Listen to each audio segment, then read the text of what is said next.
Hello everyone, I hope you are doing well. It's a beautiful sunny day in Montreal. There are many maple trees around my house, and you can see the leaves have started to change color already. It's my favorite season of the year. I suggest you make the most of the season, unless of course you are looking forward to the snow. Anyway, let's continue inside.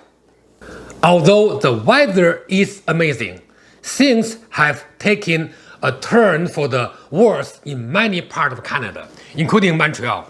We have currently experiencing the second wave of the pandemic, and it has affected daily life for a lot of people. In my own case as well, working from home thus limits my productivity. You might be aware that I'm in the process of creating an online martial art learning system, but the new restrictions on account of the second wave have forced me to defer my plans. I would rather offer a well-structured and well-presented platform instead of compromising on the quality just to get something released quick. Furthermore, I would like to provide a learning system that can last for years, if not for generations. So, if you are waiting for this program, please continue to have patience. I really appreciate it. I'm optimistic that I will get the opportunity to shoot and release the tutorial videos soon. On the other hand, I will continue to post lecture videos regularly. Assuming you have been watching the videos all the way to the end, you must be aware that each video has a demonstration section where I show relevant exercise or practice relevant to the topic at hand. Though these demonstrations are no substitute for structured learning, you can use them to augment your existing practice.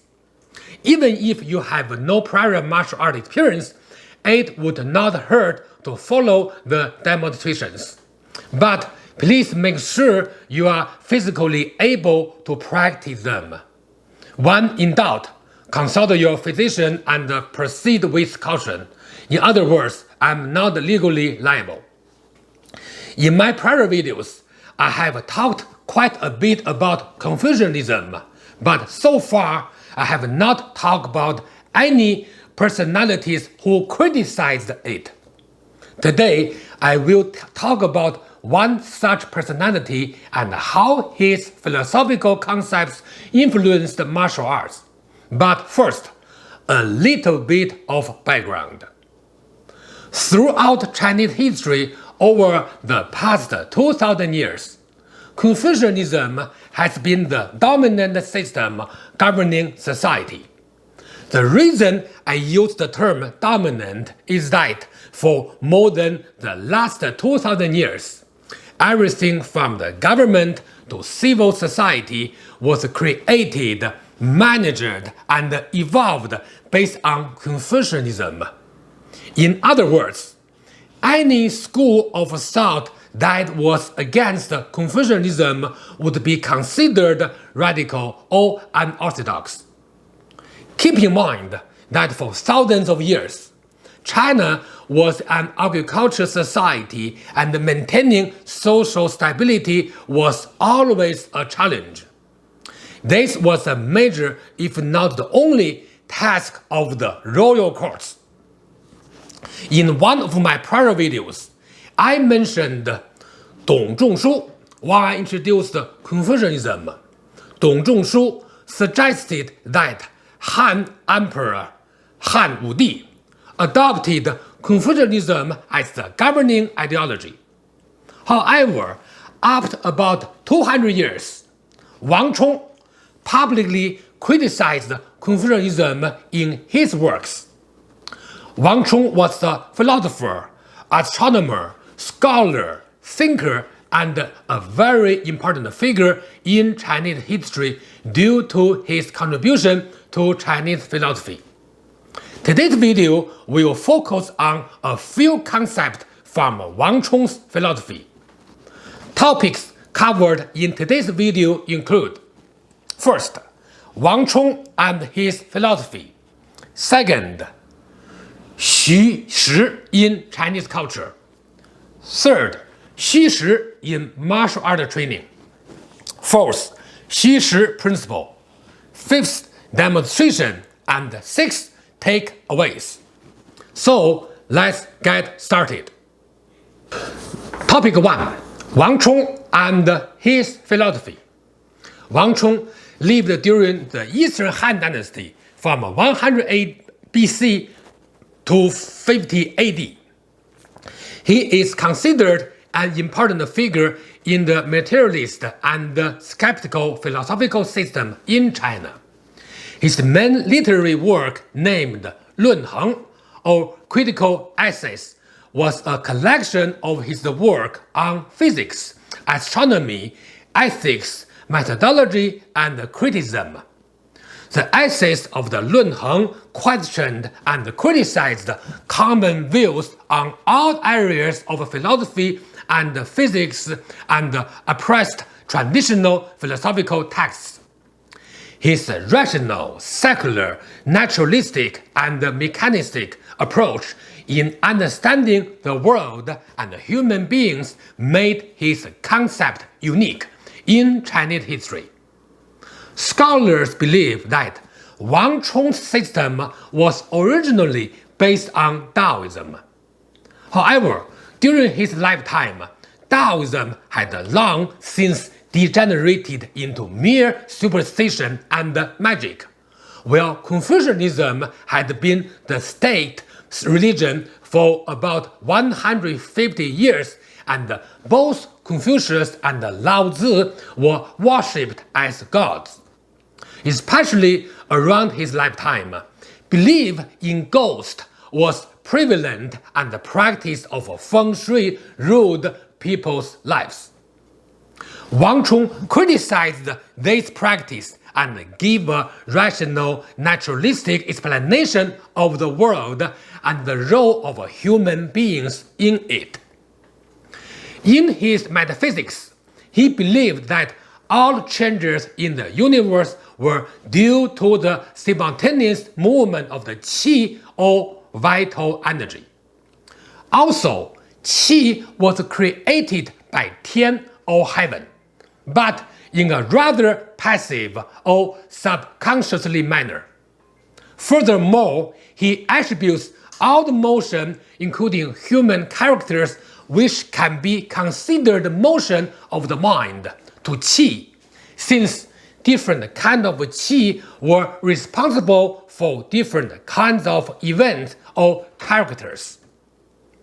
More importantly, he used two terms including 实, meaning true or full, and 虚, meaning false or empty, to describe his basic point of his theory.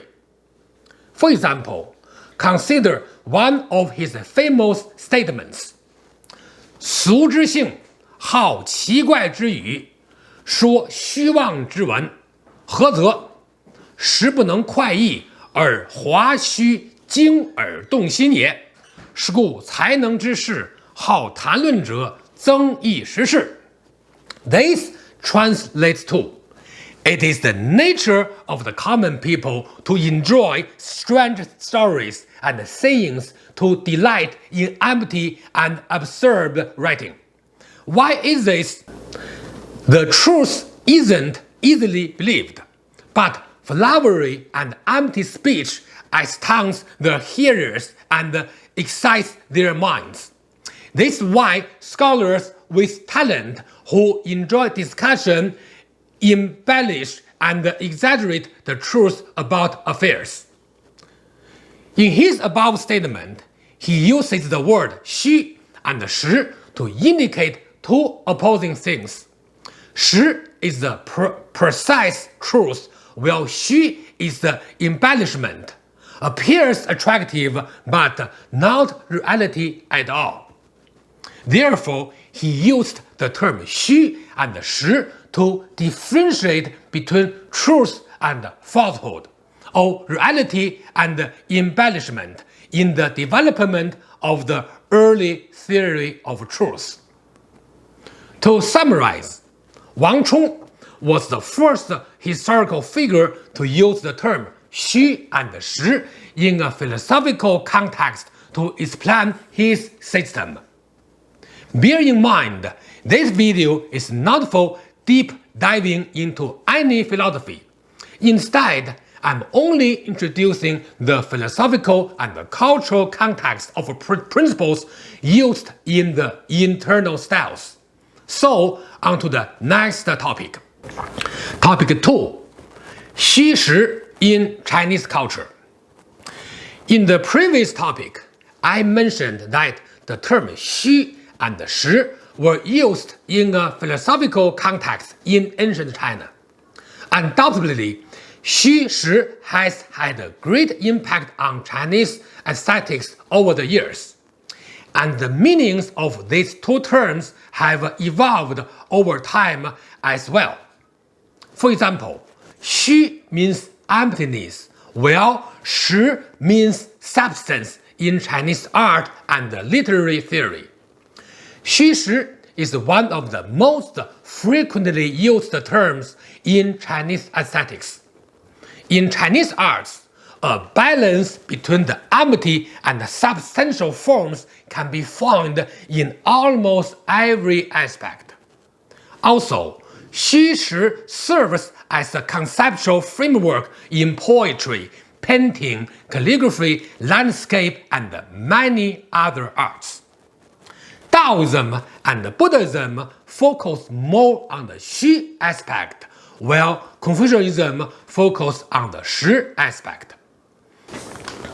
But no matter which school, all of them try to balance Xi and Shi in the expression of their artistic sense.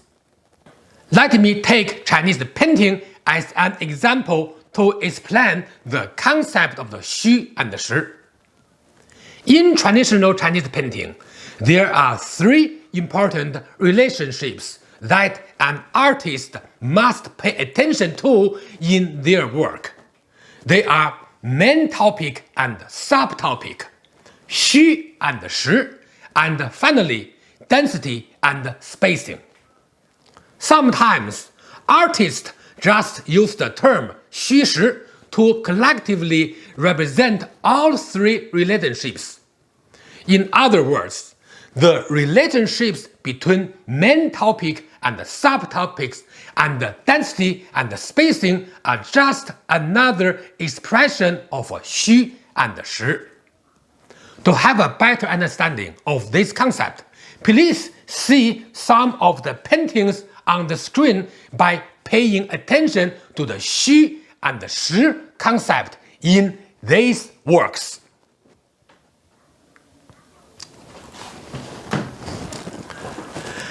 The beauty lies in the contrast between the Xi and the Shi elements. I'm sure you can see for yourself how those artists express their understanding of Xi and Shi through their works. By the way, the original meaning of Xi Shi defined by Wang Chong has evolved over time. Especially about 600 years ago, the concept came to be applied increasingly to Chinese arts. Regardless, these terms represent two states of being by their natures. Also, Xi Shi is the key concept in traditional Chinese medicine as well, or two important principles in the 8 syndromes. Xi syndrome indicates a deficiency of vital energy, while Shi syndromes indicates an excess of the sick energy. So, how do martial artists apply these concepts? That brings to us the next topic. Topic 3. Xi Shi in martial art training. Now, let's talk about the Xi Shi concept in martial art training. Since it is one of the fundamental concepts in any Chinese style, it is worthwhile to understand this topic. In martial art training, 虚 means insubstantial, while 实 means substantial. So, what do substantial and insubstantial mean in a martial context? Well, to answer this question, we have to think about a few factors in determining these two terms. By the way, I'm saying two terms here to respect the philosophical and the cultural origins of the term. But actually, in martial art training, it is just one term. So, what are those factors? They are physical weight distribution, direction of the force, offensive movement or defensive movement, testing movement or attacking movement, and so on. It may seem complicated. Actually, it's not. So let me explain them one by one. First, physical weight distribution. This mainly concerns footwork and weight distribution over the legs. The leg that supports majority of the body weight will be considered as substantial leg, or 实, while the other will be considered insubstantial leg, or 虚. Second, body movement. Normally, our body movement involves shifting the body weight. So, the side of the body same as the direction of the movement will be considered substantial, or实, while the opposite side will be considered insubstantial, or 虚. Third, offensive movement or defensive movement. When the hand or leg movements are meant for attacking the opponent, then they will be considered substantial, or 实. When the movements are meant for defense, they will be considered insubstantial, or 虚. Fourth, testing movement or attacking movement. This concerns the objective of one's movement. If the movement is going forward but aim to test the opponent's reaction, it will be considered insubstantial. However, if the movement is meant for attacking the opponent, then it would be substantial no matter what the direction of the force. In other words, a backward attacking is also substantial. Similarly, pulling the opponent with the intent of attacking them will also be considered substantial. Fifth, breathing pattern. Normally, inhalation is considered insubstantial, or 虚, while exhalation is considered substantial, or 实. The reason is very simple, that exhalation will be used when doing 发劲. Sixth, some other factors, such as coordination between the movement and the breathing, can be used to differentiate between the insubstantial and the substantial. Please keep in mind that 虚 and 实, insubstantial and substantial, are inseparable. Without the substantial, there won't be no insubstantial and vice versa. This is why people say that there is substantial in the insubstantial and the insubstantial in the substantial as well. More importantly, 虚 and 实 should be dynamically managed in a self-defense situation. No movement is purely 虚, no purely 实. The 虚 and 实 nature of a movement depends on the situation, and the nature can change along with the situation.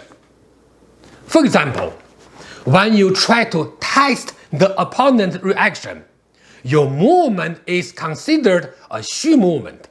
But if the opponent does not react well and your test movement becomes an actual attack, turning the 虚 movement into a 实 movement.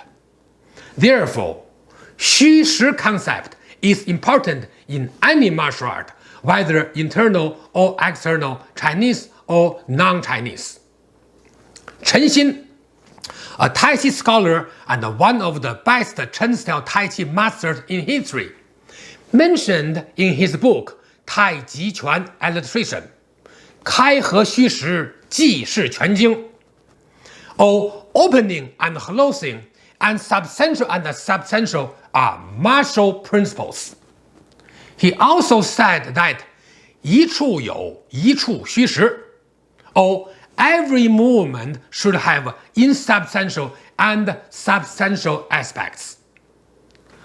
Dong Haichuan taught his students about 虚实 concept as well. In the classic Bagua document, 36 Bagua poems taught by Dong Haichuan and written down by his students Quan Kaiting. The first sentences of that document is 八卦掌走为先，收即放，去即还，变化虚实，不中参。Oh, for Bagua practice, stepping is the key. Backward movement and forward movement are unified. All of the changes of the Xu and Shi should be achieved through the practice of Bagua stepping. So, Dong Haichuan emphasized the importance of the Xu and Shi, or unsubstantial and substantial, in this style. Zhang Zhaodong, the founder of the Xing Bagua palm, the teacher of my grandfather, even wrote a short article introducing the importance of the Xu and Shi concept in Xing practice. In his article, he said that one should never be able to master Xing without understanding Xu and Shi. More specifically, he said that your body should sink downward when you move forward to attack. That is considered Shi, or substantial movement. Also, your body should rise upward slightly while retreating backward. That is the Xu, or insubstantial movement. So, Zhang Zhaodong emphasized the importance of Xu and Shi in Xing practice as well. To summarize this topic, Xu and Shi are important in any martial art practice. You have to understand and master the timing of applying Xu and Shi, while simultaneously also be able to correctly judge the opponent's Xu and Shi in self-defense. Topic 4. Xu Shi principles. Since Xu Shi is such an important martial art concept, past practitioners have introduced quite a few important principles already. However, none of those practitioners have talked about the relationship between the body movement, dantian, and the mind. I always emphasize the relationship among these three aspects. Again, they are the body, the dantian, and the mind. I created a proverb for easier understanding of this concept. I will read it in Mandarin first and follow it up with the English translation. In Mandarin, 外在肢体，中在丹田，内在意念. In English, externally, the body, arms, and legs create the movements. Centrally, the dantian manages the movement. Internally, the mind controls the movements. Now, let me explain them. Physically, any martial movement should meet the requirement of Xu Shi. For example, in self-defense, you will not distribute the body weight evenly on both feet. Normally, one leg will share more weight than the other. In self-defense, your arms follow a similar principle, in that one arm normally initiates more force than the other to create momentum when fighting. I have introduced this principle in one of my prior videos. I called it using an unbalanced situation to lead to a balanced situation, to create momentum, to strengthen the marshal effect. Xi-Shi concept can be used to explain this theory as well. Next, the Dantian is the key area in managing Xi and Shi, or the movement of the body and the arms and the legs. Usually, Dantian area becomes substantial while the body applies the substantial force and likewise for insubstantial force. I hope you will keep this principle in mind and try to feel it in practice. With regular practice, you will achieve the required coordination between the Dantian and your physical movements. I guarantee you. Furthermore, and more importantly, the coordination between the mind, the body, and the Dantian is another key principle. Please remember, any movement should be controlled by the mind, both consciously and subconsciously. The mind alternates between Xi and Shi, while the body and the Dantian play their functions not only in practice but also in self-defense. To realize this point, one has to intentionally practice it. Without practice, it would merely remain an imagination. To summarize this part, I would like to re-emphasize the importance between the coordination between the body, the Dantian, and the mind while applying Xi and Shi in practice. Topic 5. Demonstration. Now, I will explain the Xi and Shi practice by demonstrating both Tai Chi and Bagua movements. For Tai Chi, I will demonstrate the Danbian or single whip and the Hui Shenzhang or returning body palm for Bagua.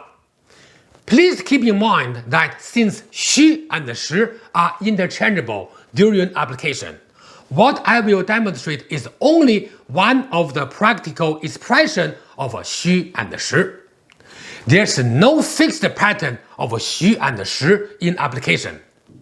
If you still don't understand it, please watch the previous topic again. Let me use the single whip to demonstrate the Xi-Shi principle.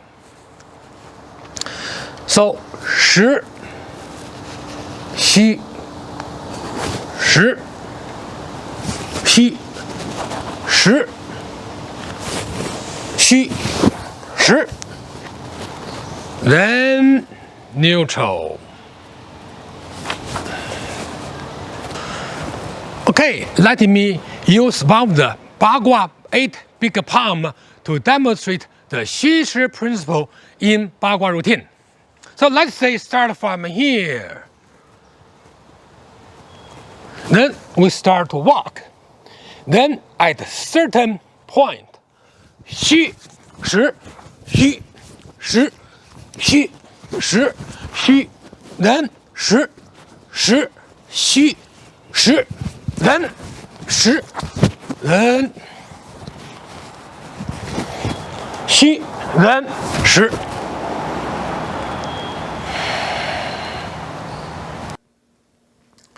Topic 6. Takeaways. In this video, we focused on the concept of Xi and Shi. Wang Chong, an important figure in Chinese history, was one of the first to publicly criticize Confucianism about 200 years after the Han Emperor. Second, Wang Chong was the first to mention the concept of the Xi and Shi in his literary work, 论衡. Third, the original meaning of Shi was true or false, and that of Xi was falsehood or empty. Fourth, with time, the concept of the Xi-Shi was adopted by many Chinese arts and acquired additional new meaning like space and density, insubstantial and substantial, and many others. Fifth, Xi and Shi are primary importance in any martial art. 6. In martial art, 虚 means insubstantial, while 实 means substantial.